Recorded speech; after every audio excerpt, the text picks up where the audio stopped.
అయితే ప్రస్తుతానికి మనకు జస్టిస్ చంద్రకుమార్ గారు ఉన్నారు. మరి వారి బీసీలకు స్థానిక సంస్థల ఎన్నికలలో మరి వాటిని ఆపేలాగా లేకపోతే వాడు సపోర్ట్ చేస్తున్నారా అన్న క్రమం అప్పుడు మనం మాట్లాడబోతున్నాం. సార్ నమస్తే సార్.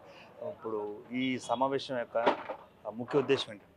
సమావేశం యొక్క ముఖ్యమైన ఉద్దేశము అత్యంత ఎవరైతే వెనుకబడి ఉన్నారో ఆ వెనుకబడిన వాళ్ళకు పేదవాళ్లకు న్యాయం జరగాలనేది మన ఉద్దేశం. మన రాజ్యాంగ లక్ష్యం కూడా ఏమని చెప్తున్నది, ఒక సమానత్వ హక్కు అనేది మనకి ఇచ్చినారు, కరెక్టే. కానీ సమానత్వ హక్కులో గుంటోళ్లకు దాని తర్వాత బాగా బలమైన వాడికి ఈక్వల్ అంటే ఎట్లా? కాబట్టి రిజర్వేషన్స్ అనేది ఏంది, కొన్ని వందల సంవత్సరాల నుంచి కొన్ని వేల సంవత్సరాల నుంచి కొందరికి శూద్రుడనే పేరు పెట్టి విద్యకు దూరం చేసినారు, ఆస్తికి దూరం చేసినారు. ఒక్కసారి మనుధర్మశాస్త్రం చూడండి, చాలా స్పష్టంగా చెప్పినారు దీని శూద్రులు విద్య చదువుకోవద్దు, వేదం చదవద్దు, చదివితే నాలుక కోసేయాలా. ఇంతటి ఒక దుర్మార్గమైనటువంటి వ్యవస్థ కొన్ని వందల సంవత్సరాల నుంచి వేల సంవత్సరాల నుంచి ఉన్నటువంటి దానిలో సామాజిక న్యాయం కావాలనేటువంటి ఉద్దేశంతో జ్యోతిరావు పూలే, బాబాసాహెబ్ అంబేద్కర్ లాంటి వాళ్ళు, నారాయణ గురు లాంటి వాళ్ళు ఎంతోమంది పోరాటం చేయడం వల్ల మనకు ముఖ్యంగా అంబేద్కర్ యొక్క కృషి వల్ల రాజ్యాంగం లోపల రిజర్వేషన్స్ అనేది వచ్చినాయి. ఈ రిజర్వేషన్స్ అనేది ఏంటి, నిజమైనటువంటి ఈక్వాలిటీ ఇవ్వడం కోసం, ఒక రియల్ ఈక్వాలిటీ ఇవ్వడం కోసం తప్పించి మరొక ఉద్దేశం కోసం కాదన్నట్టు.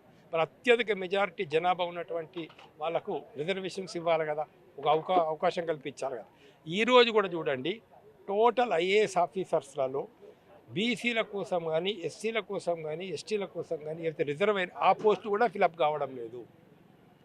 మొత్తం పోస్టులలో దేశంలో ఉన్న గవర్నర్లలో 50% బ్రాహ్మణ్సే, మినిస్టర్ల పిఏలలో 60% మంది బ్రాహ్మణ్సే.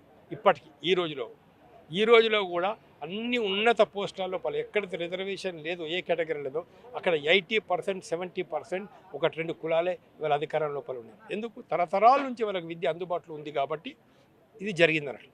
ఈరోజు బీసీలకు రిజర్వేషన్ కావాలని చెప్పేసి చాలామంది కోరుతూ ఉన్నారు. మరి అందరు బీసీలకు రిజర్వేషన్ కావాలని అంటున్నారే, దానిలో ఏ మడ్డం వచ్చింది?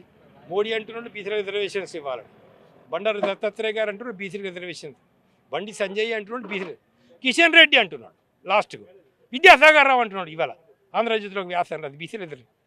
అరే అందరు బీసీలకు రిజర్వేషన్స్ ఇవ్వాలంటే అధికారంలో ఎవరున్నారు? మీరు అధికారం ఉన్నారు. మరి ఈడబ్ల్యూఎస్కి ఎట్లయితే ఒక చట్టం చేసినారో బీసీలకు చట్టం చేయండి పార్లమెంట్లో. ఎవరైతే వస్తారు మీకు? మీరు పార్లమెంట్లో బీజేపీ వాళ్ళు బీసీలకు రిజర్వేషన్కి బిల్లు పెడితే చచ్చుకుండా కాంగ్రెస్ వాళ్ళు సపోర్ట్ చేయాల్సి వస్తుంది, సమాజ్వాదీ పార్టీ వాళ్ళు సపోర్ట్ చేయాల్సి వస్తుంది, అందరు సపోర్ట్ చేయాల్సి వస్తుంది, చట్టం అవుతుంది. చెయ్యాలనే ఉద్దేశం ఉందా?